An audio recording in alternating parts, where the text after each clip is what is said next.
السلام عليكم ورحمة الله. نحمده ونصلي على رسوله الكريم أما بعد. আলহামদুলিল্লাহ, আল্লাহ তাআলার শুকর।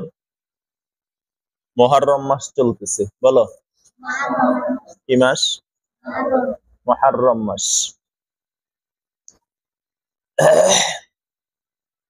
আমি তোমাদের সাথে 2-3 দিন আগে একটা বিষয় আলাপ করছিলাম, মনে আছে তোমাদের? কি বিষয় আলাপ করছিলাম? হামি আর হাসি, বলো হামি আর হাসি। হাদিস শরীফে রাসূলুল্লাহ সাল্লাল্লাহু আলাইহি ওয়াসাল্লাম ইরশাদ করেছেন, হকুল মুসলিমি আলাল মুসলিমি খামস। মুসলমানের উপরে মুসলমানের 5টা দায়িত্ব কর্তব্য আছে। তার ভিতরে যখন কোন মুসলমান হাসি দেয়, কি দেয় বলো? কোন নবী কোন সময় হামি দেয় নাই, হাসি দিছে, বলো। হাসি এটা আল্লাহ তাআলার পক্ষ থেকে আলাদা একটা নেয়ামত। এই জন্য হাসি এটা নবীদের সুন্নত।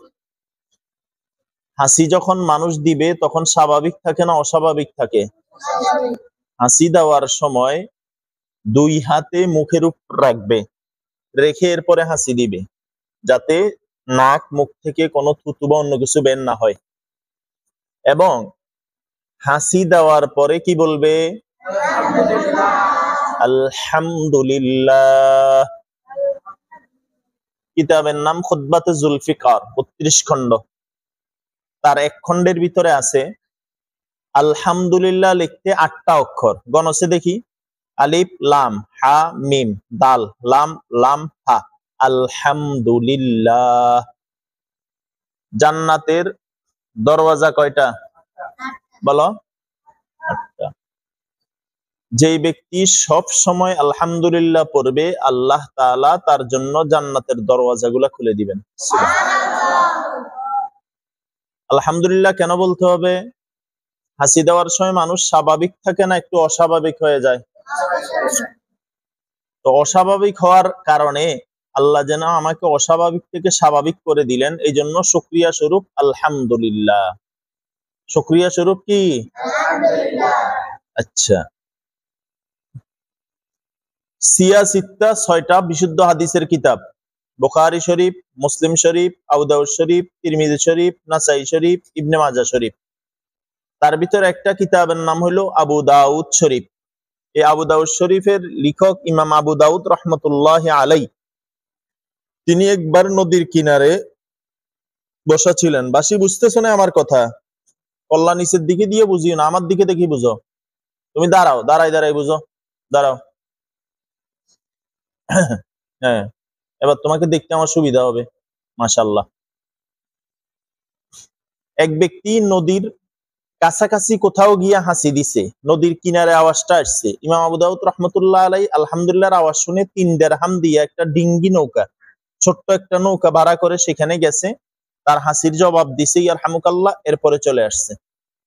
ইমাম আবু দাউদ রহমতুল্লাহ আলাই যখন ঘুমাইছেন, তখন গায়েবী আওয়াজ আসছে যে, ইমাম আবু দাউদ, তুমি না 3 দিরহামের বিনিময়ে জান্নাত ক্রয় করে নিছো। সুবহানাল্লাহ।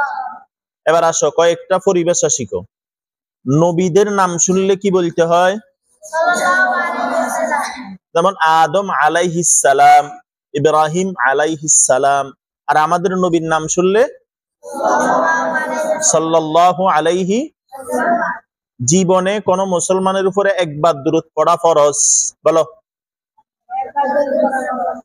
এই সুন্নত আদায় হয়েছে নি? ফরজ আদায় হয় নাই? হয়েছে। রাসূলুল্লাহ সাল্লাল্লাহু আলাইহি ওয়াসাল্লামের নাম একই বৈঠকে একবার, প্রথমবার শুনলে দুরূদ শরীফ পড়া ওয়াজিব, বলো। বিতির যেমন ওয়াজিব, সালামের জবাব দেওয়া যেমন ওয়াজিব, ঈদের নামাজ যেমন ওয়াজিব, খুতবা শোনা যেমন ওয়াজিব, খুতবা দেওয়া যেমন ওয়াজিব, এরকম ওয়াজিব। আচ্ছা, নামাজের ভিতরে তাশাহুদের পরে শেষ বৈঠকে দুরূদ শরীফ পড়া সুন্নত মুআক্কাদা। সুন্নতে কি? সবাই বলো।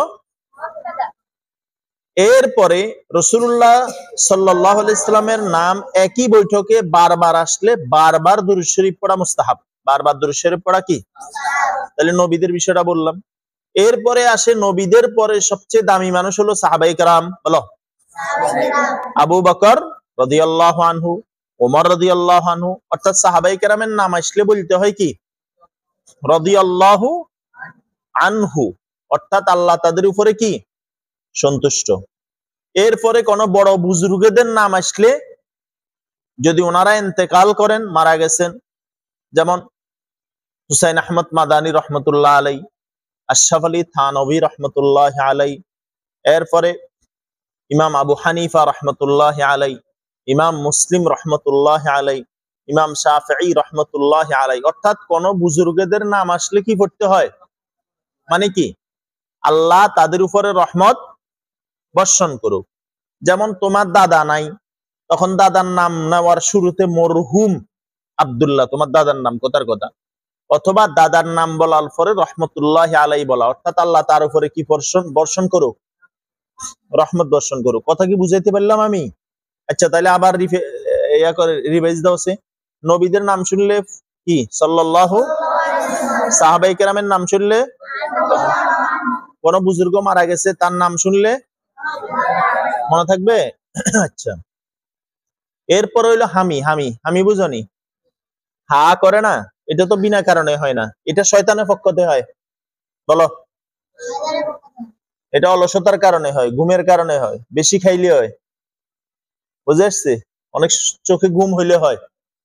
তো হামি আসে শয়তানের পক্ষ থেকে। যখন হামি আসবে, বাম হাতের পেট নয় পিঠ দিয়া এরকম মুখের উপরে দিবে, আর কি বলবে? লা হাওলা ওয়ালা কুওয়াতা ইল্লা বিল্লাহিল আলিয়্যিল আযীম। এটা বলার সাথে সাথে শয়তান থেকে সে আশ্রয় প্রার্থনা করে ফেলে। বুঝো নাই কথা? আচ্ছা, আব্দুল কাদের জিলানী রহমতুল্লাহ আলাইহি, কি নাম খুশি কছে? নাম শুনছে না ওনার?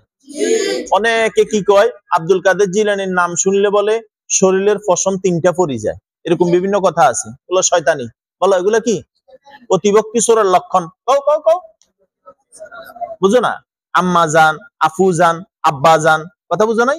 এটা ঠিক আছে, কিন্তু বউরে তো ভালোবাসবে, ঠিক আছে, তুমি আমার প্রাণের প্রাণ, তুমি আমার জানের জান, তুমি আমার আম্মা জান কোয়া যাবে? বউরে আম্মা জান কোয়া যাবে? কও না কা, কোয়া যাবে না? কোয়া যাইতো না। তাহলে নবীকেও মানতে হবে, অলিকেও মানতে হবে, সমান না। আচ্ছা, আবার অনেকে কয় যে আব্দুল কাদের জিলানীর নাম শুনতে উজু লাগে। আরে বাপরে বাপ! আচ্ছা, রাসূলুল্লাহ সাল্লাল্লাহু আলাইহি ওয়াসাল্লামের নাম নিতে কি উজু লাগেনি? কথা কও না কেন? আবার বিভিন্ন মাজারে গেলে, সিলেট, এরপরে বিভিন্ন মাজারে গেলে ওই তুমি পিছন দিয়ে আসতে পারবে না, মাজারকে পিছন দিতে পারবে না, ওই সামনে থেকে পিছনে পিছনে যাইতে হইব। অথচ মক্কা মদিনায় খানায় কাবারে ফিস দিয়েও মানুষ চলে যাইতেছে, রাসূলুল্লাহ সাল্লাল্লাহু আলাইহি ওয়াসাল্লামের রওজাকে ফিস দিয়ে মানুষ চলে যাইতেছে। আচ্ছা বলো, সে খানায় কাবার বেশি দাম না মাজারের বেশি দাম? রাসূলুল্লাহ সাল্লাল্লাহু আলাইহি ওয়াসাল্লামের রওজার বেশি দাম নাকি মাজারের বেশি দাম? তাইলে এখানে এত ভক্তি কি লেগে দেখায়? ওই চট্টগ্রাম এক মাজারে বলে এক বেড়া দান বাক্সে টাকা দিয়া খাদেমের কইছে যে দোয়া করিয়েন। কি কইছে? খাদেমকে কি বলছে? তো খাদেমে বলে যে মান্নত দেন না, দোয়ার ই দেন না, উপডৌকন হাদিয়া দেন না। কয় দান বাক্সে দিছি। কয় দোয়া দান বাক্সের কাছে চান। বুঝছো নি কথাটা? তাইলে এই নাম কি বললাম, আব্দুল কাদের জিলানী রহমতুল্লাহ আলাইহি, উনি একদিন একটা রুমের ভিতরে বসে আছেন, হঠাৎ করে আলোকিত হয়ে গেছে। উনি আশ্চর্য হলেন, কি আলোকিত হইলো কেন? এরপর একটা গায়েবী আওয়াজ আসছে, আব্দুল কাদের জিলানী, আমি তোমার উপরে সন্তুষ্ট হয়ে গেছি, আমি তোমার মালিক আল্লাহ। নাউজুবিল্লাহ। হ্যাঁ, সুবহানাল্লাহ। আব্দুল কাদের জিলানী রহমতুল্লাহ আলাইহি চিন্তা করলেন, এবার কি কয়, আব্দুল কাদের জিলানী, তোমার উপরে আমি খুশি হইয়া তোমার থেকে নামাজ কালমা সব মাফ করেছি, এখন তো তুমি আর নামাজ পড়তে হইতো না। আব্দুল কাদের জিলানী ইলমের সাগরে ডুব দিলেন। ডুব দিয়া কয় যে না, কোন নবীদেরও তো নামাজ মাফ হয় নাই। মাফ হইছে? আমাদের নবী মুহাম্মদ সাল্লাল্লাহু আলাইহি ওয়াসাল্লাম শেষ 14 দিন 70 ওয়াক্ত নামাজ প্রায় সাহাবায়ে কেরামের কাঁধে ভর দিয়ে গিয়ে নামাজ পড়ছেন। তো উনি বলেন যে এটা তো শয়তানের কাজ, এটা তো আল্লাহর কাজ না, আমাকে ধোঁকা দিতেছে। তখন তিনি পড়ছেন কি, লা হাওলা ওয়ালা কুওয়াতা ইল্লা বিল্লাহিল। হঠাৎ করে আলো বন্ধ হয়ে গেছে, শয়তান চলে যাইতেছে। এবার যাওয়ার সময় আরেকটা খোঁচা দিছে, আব্দুল কাদের জিলানী তোমার এলেমে তোমারে বাঁচাই দিছে, তোমার এলেমে। আব্দুল কাদের জিলানী বলে যে, এটা শয়তান, এখনো শয়তানি বন্ধ করস নাই। আমার এলেমে আমারে বাঁচাই নেই, আমাকে বাঁচাইছেন কে? আল্লাহ। কে বাঁচাইছেন? আল্লাহ। কথা বুঝাইতে পারছি? এই জন্য হামি হাসিয়ে দুটোটা খেয়াল রাখা। ইনশাআল্লাহ বলেন, বলেন না ইনশাআল্লাহ।